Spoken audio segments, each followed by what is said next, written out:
He says this, on the other hand, discipline yourself for the purpose of godliness. Man of God, you want revival. So do I. We need an army, though.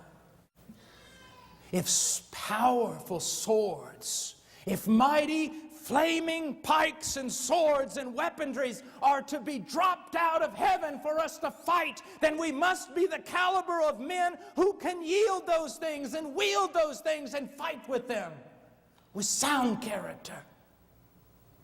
We should discipline ourselves for the purpose of godliness. Young men, discipline yourself to prayer.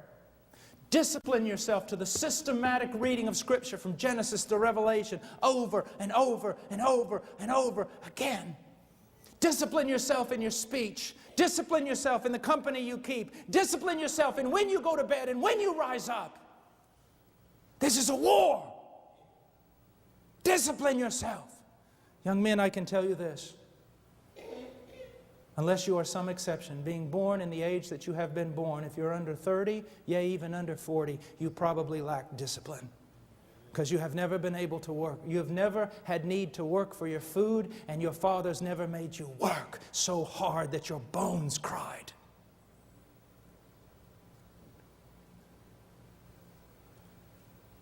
The men who have accomplished much and been used of God have been men of labor in the ministry.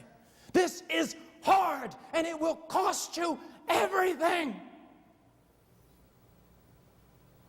And by the time you're an old man, you will be broken, but strong in the things of God.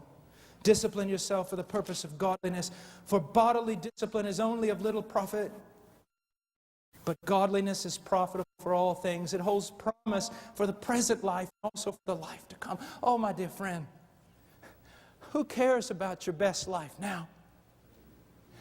Eternity!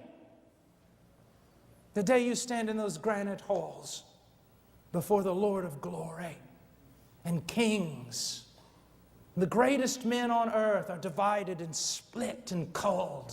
Some cast into eternal hell and some invited into eternal glory. Live for eternity. These Olympians, how majestic they are, but only for a moment. They start training when they're 4 and 5 years old. They never do anything but train until they're 22. They run a 9-second race for a medal they hang up, and that's it. Cannot you give equal for eternal things?